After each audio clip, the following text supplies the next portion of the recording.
저는 그 작가님의 소설이 참 좋은 게 뭔가 좀 이전에 좀 한국 소설들이 좀 많이 어렵다고 할까요?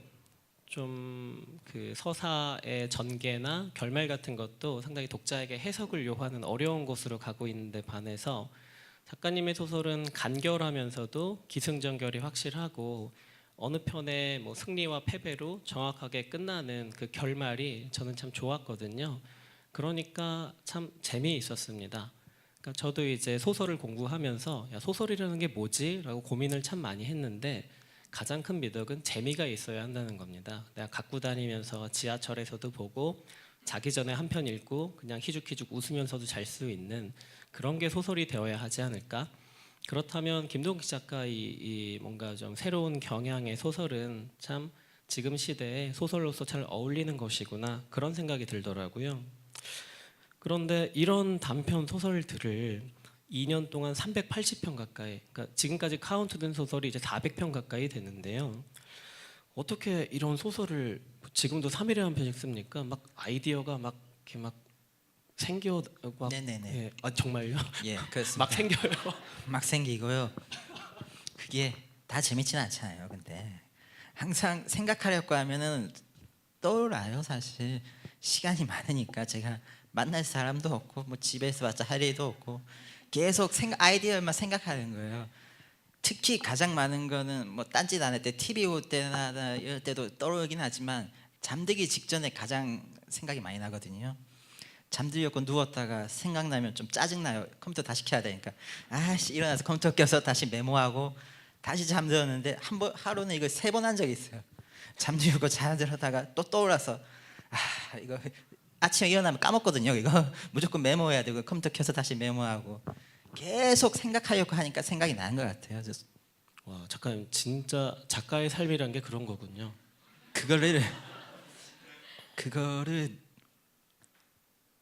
그렇다고 하죠. 보통은 예, 보통은 그냥 뭐 기가 막힌 게 떠올라도 내일 아침에 내가 생각이 날 줄 알고 그냥 잠에 들고 몇 번 까먹었어요 제가. 아 그러셨어요. 그걸 보고 아침에 일어나면 까먹은 이야기가 더 커 보이고 더 아쉽고 기가 막힌 거 생각났었는데 그 까먹었다는 그 아쉬움을 몇 번 겪고 나니까 소재 찾는 법은 물었던 것 같은데 이상한 얘기를 했네요. 아 아닙니다. 뭐 충분히 소재는 사실 제가 보고 듣고 기억하고 머릿속에 있는 것들 주로 저는 인터넷이긴 하지만 그러니까 그런 것들이 다 있겠죠. 그거를 어떻게 비트느냐 다른 시각으로 바라보느냐 아니면 뭐 섞어보느냐 이런 식으로 소재를 찾는 것 같아요. 뭐 예를 들면 디지털 고요장이라는 이야기가 있는데 뭐 미래 기술이 발전하면 사람의 뇌를 컴퓨터에 업로드가 안 돼요. 모든 기억을 업로드해서 신체는 버리고 다시 새로운 신체를 만들어서 거기에 기억만 뇌만 딱 다운로드하면 영원히 살 수 있다는 거예요. 아 그런 세상이 올까 신기하네 이런 거 기억해뒀다가 인상적이었다가 또 하나는 고려장이라는 게 사실 우리나라에 진짜 있었던 게 아니고 악의적으로 만들어진 단어래요. 고려장이라는 단어 자체가 그런 풍습이 있었던 게 아니라 이런 거 보면 또 기억에 남잖아요. 그러면 그러다가 문득 그럼 디지털 세상에 노인을 고려장 보내면 어떻게 될까? 노인 문제, 노인의 그 경제를 떠받드는 문제가 점점 심각해지니까 노인의 신체를 버리게 하고 물리적인 노인을 디지털 세상으로 고려장을 보낸다. 그런 시스템이 온다면 만약에 그냥 상황 설정 재밌잖아요. 아 저만 재밌나요? 너무 잔인한 설정인가? 이런 상황을 흥미로운 상황을 만들면 그게 이제 이야기의 시작이 되는 것 같아요. 무인도의 부자 노인 같은 경우는 무인도에 노인이 표류했는데 노인이 캔을 1,000만 원에 사겠다고 하면 어떤 일이 벌어질까 신기하잖아요. 거짓말로 1,000만 원을 산다고 하면 이런 식으로 흥미로운 상황을 만드는 작업을 계속 생각하면서 하는 거죠. 그러니까 두 가지의 일반적인 소재를 두고 비트는 가운데 뭔가 새로운 게 또 탄생하는 거군요. 네. 머릿속으로 이해가 느렸습니다 제가. 근데 작가님께서는 이제 나는 책을 많이 읽지 않았다라고 예전 인터뷰 때도 많이 말씀을 하셨는데 근데 보통 사람들은 아니 책을 안 읽었는데 어디서 저렇게 소재도 나오고 또 이렇게 글을 쓸 수가 있나 이렇게 궁금해 하시는데요. 근데 책 이외에 뭐 어떤 뭐 다른 영화나 뭐 만화나 음악 뭐 이런 것들을 좀 많이 하시나요? 어떻게? 어렸을 때는 만화책 많이 봤죠. 아주 어렸을 때. 요즘 별로 안 보는데 영화는 영화 개봉하면 혼자 가서 많이 봐요. 볼 사람이 없어서요. 그 TV는 사실 시간이 많았다고 이제 글쓰기 전까지 글쓰기라는 재미있는 취미가 생기기 전까지 시간이 너무 많았잖아요. 그 시간을 어떻게든 보내야 되니까 저는 재밌는 거를 너무 찾아야 되는 거예요. 제가 뭐 미드를 챙겨 보든지 아니면 시트콤 챙겨 보든지 환상특급 엑스파일, 빅뱅 이론 뭐 이런 얘기 안 해도 되나?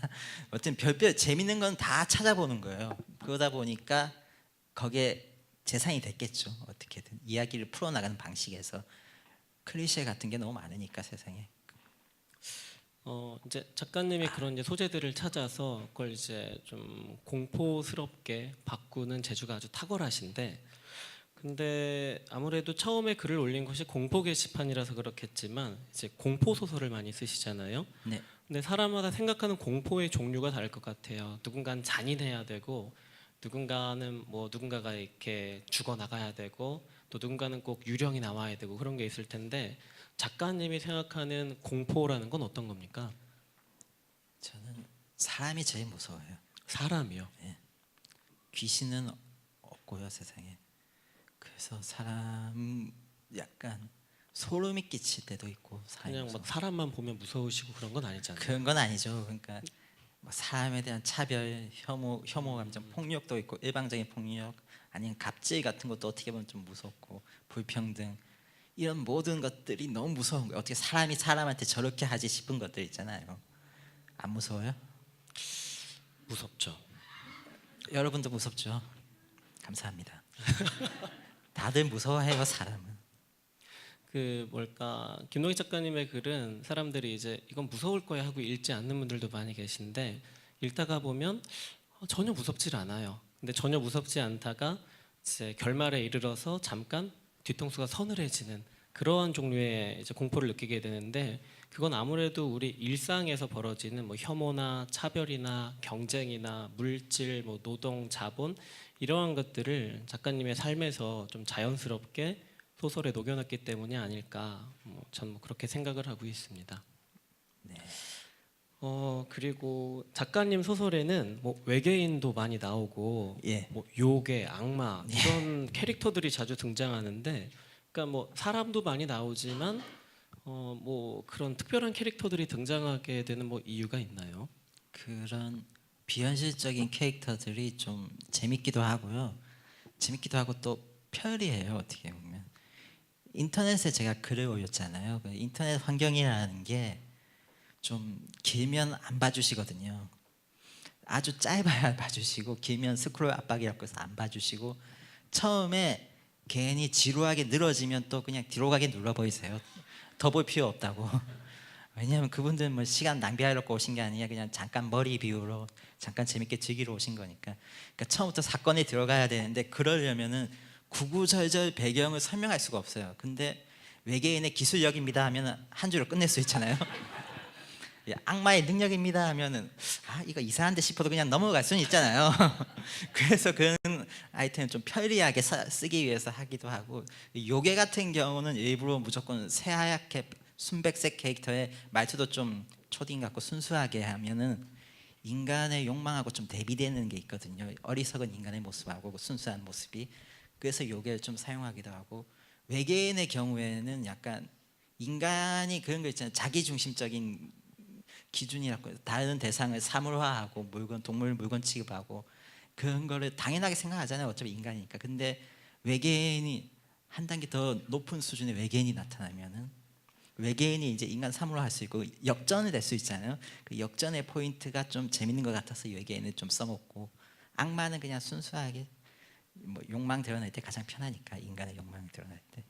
결국은 인간의 모습을 좀 더 잘 대비시키기 위한 그런 장치로서 사용을 하셨군요. 좋은 해석입니다. 아이 고맙습니다. 감사합니다.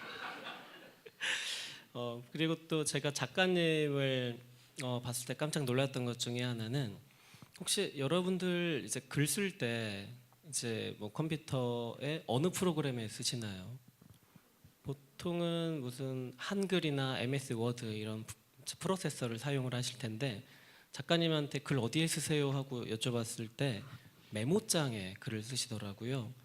그리고 또 소설보다는 또 시나리오에 가까운 그런 글을 쓰고 계신데 일단은 그 무슨 메모장을 사용하는 특별한 이유 같은 게 있으신가요?